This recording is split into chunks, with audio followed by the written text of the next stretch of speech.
এই আমাৰ ৰাস্তা গাড়ীটো মোটামুটি আপোনাৰ 400 মিটাৰ আঁতৰত গাড়ী থৈ আহিছোঁ।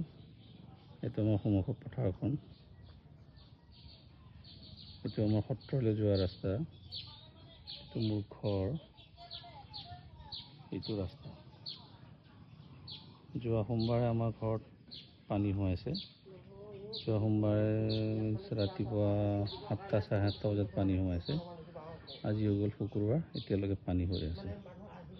শুকাইছে পানী শুকাইছে, কিন্তু বৰ বেছি শুকোৱা নাই, 2 ফুটমান শুকাইছে। আৰু এতিয়া ৰাস্তাতে আমাৰ পিৰুলি ৰাস্তাতে মোৰ ইমান পানী আছে। ঘৰতে দেউতা আহি আছে, ইমান পানী হৈ আছে। গুৱাহাটীৰ পৰা আহিলোঁ, গুৱাহাটীতো পানী। গুৱাহাটীৰ পৰা সোমবাৰে আহিলোঁ, সোমবাৰে গুৱাহাটীত পানী। শিৱসাগৰ আহি পালোঁ, শিৱসাগৰতো পানী। সব জেগা পানীয়ে আমাৰ।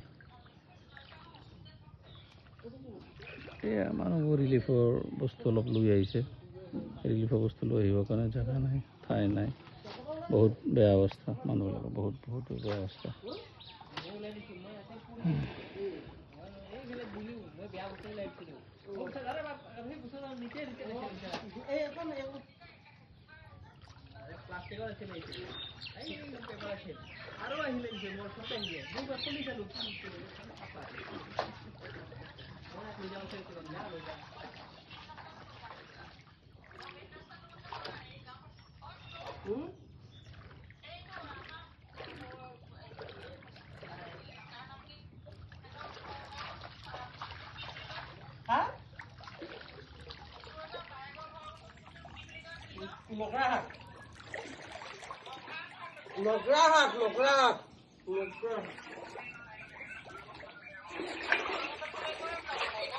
সবফালে পানী হৈ আছে, সেইফালে চবতে পানী হৈ আছে।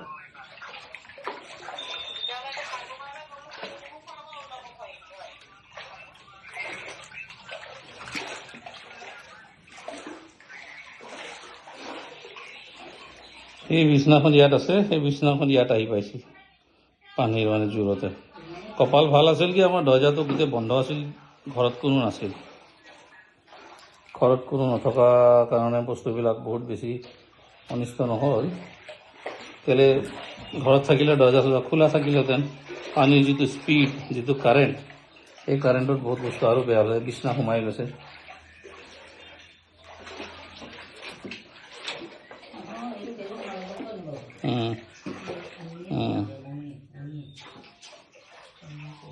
এইবিলাক ঠিকে আছে বস্তু, খালি বিছনাখন তিতি গ'ল। বিছনাৰ ওপৰলৈকে পানী, ফ্ৰিজটো তলত পৰি আছিল। চিলিণ্ডাৰটো কিচেন তাতে আছিল, কিচেনৰ বা চিলিণ্ডাৰ ইয়াত আহি পালোঁ। ইয়াত ডাইনিং চব ইফাল হৈ আছে চব বস্তুবোৰ। আমাৰ এই একুৱাগাৰ্ডটো নডুবিল বাৰু, বুঢ়া নহ'ল। ভয়ো লাগে, সাপ চাপ থাকিব পাৰেতো।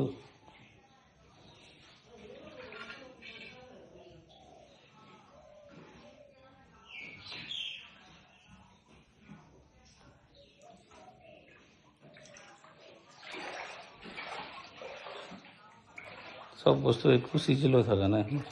ইয়াৰ বস্তু ত'ত সবফালে চব বস্তু পৰি গৈছে। দৰ্জা বেয়া হ'ল, এইটো বিছনাখন বেয়া হ'ল। বিছনা ঠিকে আছে, লেপ তুলিব, ব্লেংকেট চব বেয়া হ'ল। এইবিলাক বেয়া আছে, এইবিলাক খুলিব প্লাষ্টিক। ইনভাৰ্টাৰ বেয়া হ'ল, ইনভাৰ্টাৰ বেটাৰীটো বাৰু তলতে থাকি গ'ল। ইনভাৰ্টাৰ বেয়া হ'ল, ফ্ৰিজো বেয়া হৈছে, পানী মটৰটো বেয়া হৈছে।